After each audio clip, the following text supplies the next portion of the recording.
கர்த்தருடைய பரிசுத்த நாமம் மகிமைப்படுவதாக. இந்த நாளிலும் இந்த காலை வேளையிலே கர்த்தர் நம்மை அவருக்குள் பலப்படுத்தும்படியாய் நமக்கு தருகிற வார்த்தை ரூத்தின் சரித்திரம், அதனுடைய 3வது அதிகாரம், அதனுடைய 15வது வசனம். அவன் அவளை நோக்கி, நீ போர்த்து கொண்டிருக்கிற போர்வையை விரித்துப்பிடி என்றான். அவள் அதை பிடித்தபோது அவன் அதிலே 6 படி வார்கோதுமை அளந்து போட்டு அவள் மேல் தூக்கிவிட்டு பட்டணத்திற்கு புறப்பட்டு வந்தான். கர்த்தருடைய பரிசுத்த நாமம் மகிமைப்படுவதாக. இந்த வார்த்தையை கொண்டுதான் தேவன் தேவஜனங்களாகிய நம்மை இன்று அவருக்குள் பலப்படுத்துகிறார். இந்த சம்பவம் நமக்கு எல்லாருக்குமே தெரியும். தன் பாதத்தில் தன்னை அர்ப்பணித்த ரூத்தினிடத்தில் அவளுக்காக சில காரியங்களை செய்யும்படியாய் போவாஸ் புறப்பட்டு செல்லுகிறார்.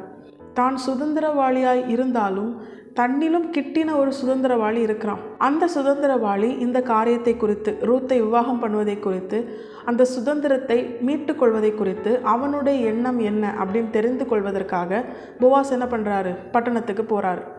அவர் போவதற்கு முன்பதாக அவர் செய்கிற காரியம்தான் இது. அவர் ரூத் கிட்ட என்ன சொல்றாரு? அவன் உன்னை விவாகம் பண்ண மனதா இருந்தால் விவாகம் பண்ணட்டும், அப்படி அவன் மனதா இல்லைன்னா நிச்சயமாய் நான் உன்னை விவாகம் பண்ணுவேன் அப்படின்னு சொல்றாரு.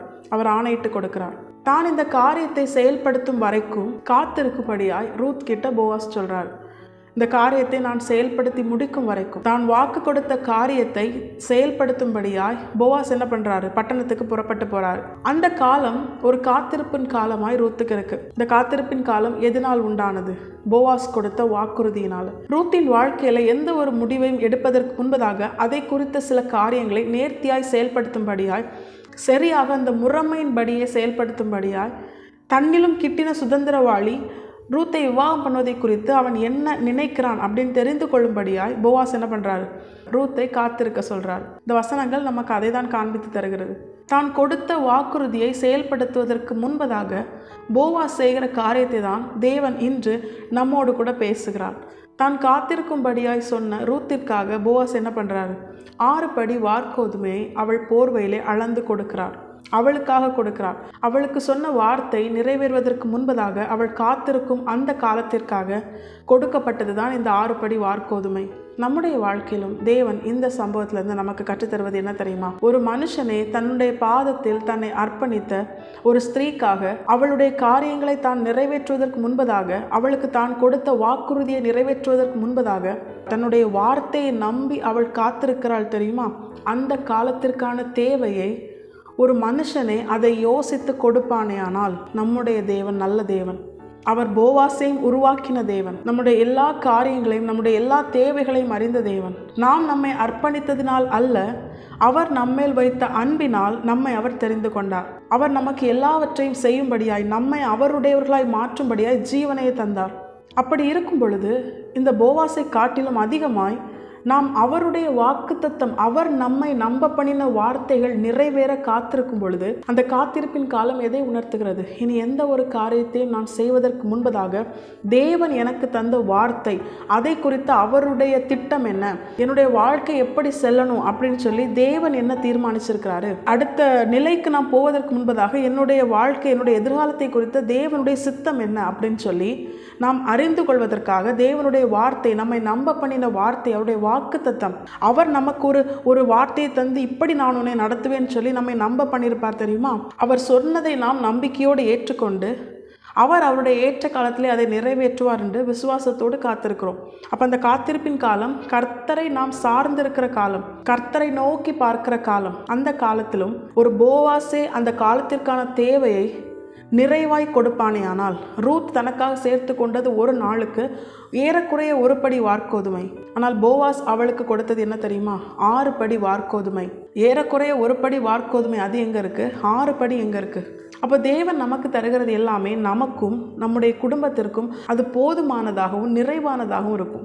நிச்சயமாக அப்படிதான் ஆண்டவர் தருவார். ஒரு குறைவுள்ள நிலையில் தேவன் தேவ ஜனங்களை நடத்தவே மாட்டார். வனாந்திரத்தில் தான் இஸ்ரவேல் ஜனங்களை நடத்தினார். ஆனால் அவர்களுக்கு ஒன்றும் குறைவாகவில்லை. சில காரியங்களுக்காக அவங்க என்ன பண்ணாங்க? ஆண்டவர்கிட்ட கேட்டாங்க. கேட்டதை அவர் நிறைவாய் தான் கொடுத்தார். அது குறைவுபடும்படியே ஆண்டவர் கொடுக்கல. நம்முடைய வாழ்க்கையில் அப்படித்தான். நாமும் அநேக காரியங்களில் தேவனுடைய வார்த்தை நிறைவேற, அடுத்த நிலை என்ன, ஃப்யூச்சரில் ஆண்டவர் நமக்கு தந்த வாக்குத்தத்தம் நிறைவேறும்படியே காத்திருக்கிற அந்த காரியங்களில் நம்ம கர்த்தரை சார்ந்து அவரை நம்பி அவருடைய வார்த்தையை பெற்றுக்கொண்டு நம்பி நம்ம காத்திருக்கும் பொழுது நிச்சயமாக அந்த காத்திருப்பின் காலத்திற்கான எல்லா தேவைகளையும் அவர் பொறுப்பெடுப்பார். அவர் அதற்குரிய தேவையை நிறைவாய் தருவார். ஒரு போவாசே 6 படி வார்கோதுமை கொடுப்பானேயானால் நம்முடைய தேவன் போவாசிலும் மேலானவர். அவர் போவாசை உருவாக்கினவர். போவாசின் பிதாக்களாகிய ஆபிரகாம், ஈசாக்கு, யாக்கோபு இவர்களை வழிநடத்தினவர். திருப்தியாய் அவர்களை வாழ செய்தவர். அவன் ஒருவனாய் இருக்கையில் நான் அவனை அழைத்து அவனை ஆசீர்வதித்து அவனை பெருக பண்ணினேன் ஆண்டவர் சொல்றார். அப்படிப்பட்ட நல்ல தேவன், அவர் சர்வ வல்லமை உள்ளவர். நாமும் நம்முடைய வாழ்க்கையில தேவனுடைய வார்த்தை நிறைவேற காத்திருக்கும் பொழுது அந்த காத்திருப்பின் காலத்துல உள்ள எல்லா தேவைகளையும் தேவன் பொறுப்பெடுப்பார். தேவன் அதை சந்திப்பார். தேவன் திருப்தியாய் அதை சந்திப்பார். நாமும் நம்முடைய குடும்பமும் திருப்தியாகும்படியாய் தேவன் நாம் காத்திருக்கிற காலத்திற்குரிய எல்லா காரியங்களையும் அவர் பொறுப்பெடுப்பார். இதற்கு நாம் என்ன செய்ய வேண்டும்? ரூத்தை போல நாமும் நம்முடைய தேவனுடைய பாதத்தில் நம்மை முழுமையாய் அர்ப்பணிக்க வேண்டும். எல்லா ஸ்திரீகள் தன்னுடைய வயலில் கதிர் பொறுக்க வந்த எல்லா ஸ்திரீகளுக்கும் போவாஸ் இதை செய்தாரா அப்படின்னு கேட்டால் நிச்சயமா இல்லை. ஆனால் ரூத்திற்கு மாத்திரம் போவாஸ் இதை செய்ய என்ன காரணம்? ரூத் தன்னை முழுமையாய் போவாசின் இடத்தில் அர்ப்பணித்தாள். அவரிடத்திலிருந்து கிடைக்கிற நன்மைக்காக அவரிடத்தில் வரவில்லை. அவரையே நன்மையாய் பெற்றுக்கொள்ளும்படியாய் ரூத் தன்னை போவாசின் பாதத்தில் அர்ப்பணித்தாள். நாமும் நம்முடைய வாழ்க்கையில் ஏதோ ஒரு தேவைக்காக மட்டும் ஆண்டவர்கிட்ட வர அப்படிப்பட்ட ஒரு மோசமான நிலையிலிருந்து மனம் திரும்பி தேவனையே நம்முடைய நன்மையாய் பெற்றுக்கொள்ளும்படியாய் நான் என் நேசருடையவள், என் நேசர் என்னுடையவர் என்ற அந்த நிலைக்கு, அந்த மணவாட்டியின் நிலைக்கு மணவாட்டி சபையாய் கர்த்தரால் உருவாக்கப்பட நம்மை முழுமையாய் கர்த்தருடைய பாதத்தில் அர்ப்பணிப்போம். நமக்கும் நம்முடைய வாழ்க்கையில தேவன் நம்மை நம்ப பண்ணின வார்த்தைகளை நிறைவேற்றும்படியாய் கர்த்தர் செயல்படுவார். அதுவரைக்கும் நாம் காத்திருக்கிற அந்த காலத்திலே முழுமையாய் கர்த்தரை சார்ந்து நம்மை முழுமையாய் கர்த்தரையே நம்முடைய நன்மையை பெற்றுக்கொள்ளும்படியாய் கர்த்தருடைய பாதத்திலே அர்ப்பணிப்போம்.